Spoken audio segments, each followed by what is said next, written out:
From the 1st of July in 2011, Magnus Carlsen continues to uphold his position as the globe's highly regarded player in FIDE, forming a chess empire that is unparalleled in its scope. On the other hand, there's Anna Cramling, who hails from Sweden and is a Woman FIDE Master, a chess player, a Twitch live broadcaster, and a YouTuber. In a Madrid, Spain playground on a lovely July day in 2022, nothing much was happening until Magnus showed up playing chess against the renowned Anna. After that, things started to heat up. Anna was given a once-in-a-lifetime chance, and Magnus was only around for the attention. How was the game, though? In this video, we will look into the match when Anna Cramling challenged Magnus Carlsen.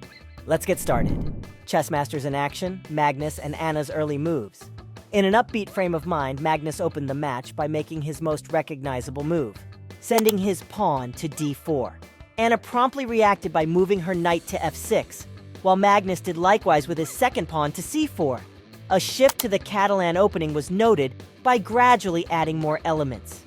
Anna executed a smart move by moving her bishop to position b4, putting Magnus in check.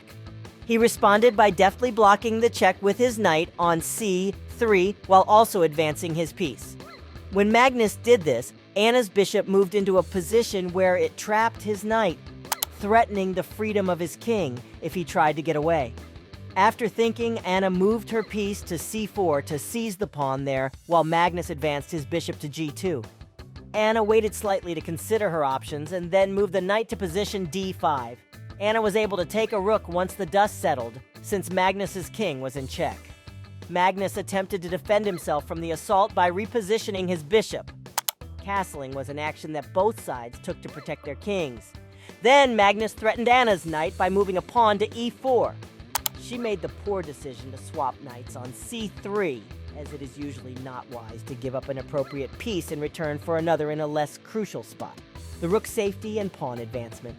Magnus regained possession of the position with his pawn, pushing Anna's bishop to retreat while at the same time displacing it.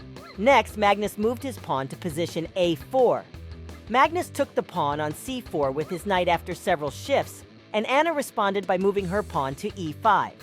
Magnus moved his bishop to e3, and Anna immediately replied by moving her bishop into the act to capture Magnus's knight, while also endangering Magnus's rook in the subsequent move. Magnus avoided Anna's strike while posing a danger to seize her rook with a stunning knight to b7.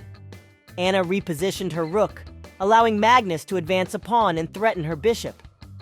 Anna had to remove her bishop from e5 after trading pawns with Magnus, since his other pieces protected that square. Magnus eventually elected to take control of the bishop on d6 with his knight, and it promptly grabbed back with her queen a few moves later. Magnus advanced his queen to the board, and after facing an attack from Anna's pieces, he offered a queen deal by sliding his queen to square b4. Anna thought long and hard before deciding to accept the offer. After a few more exchanges, Magnus made an action that completely caught everyone off guard. He started directing Anna. Then Anna carefully moved rook to a8.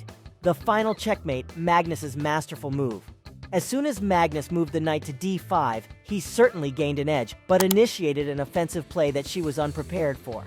Anna countered intelligently by placing her knight beneath Magnus's pieces, threatening his rook. Carlsen opted to risk the trade, rapidly moving his rook in front of Anna's knight. Anna protected the knight by sliding her rook to c1, where she was able to mount an unannounced strike on the king. Magnus quickly and easily moved his king away from danger. After a few exchanges, Magnus used his two bishops to begin a checkmate sequence. Anna, however, failed to recognize this brilliant strategy and instead used the pawn to try and take out the bishop. Anna's king was checked when Magnus advanced his bishop to e7 and she was forced to retreat to e8. Magnus again threatened a check by moving his rook to position a2. Anna, being mindful of this, walked the 8th rank and moved her rook to position c8. Magnus moved to f3 for his bishop with ease. Anna may have evaded the bishop's check on her h5 by playing her pawn to g6. Nevertheless, she played her knight to c3. To prevent Anna's king from escaping, Magnus moved his bishop to h5. The pawn's obstruction ensured that her king could not escape, dooming her. Magnus's checkmate was so expertly performed that the chessboard seemed nervous, like it was merely a prop in a magic performance. That's all for this video. Leave your thoughts on this moment. Also, take a minute out and subscribe to our channel. Stay tuned, see you soon.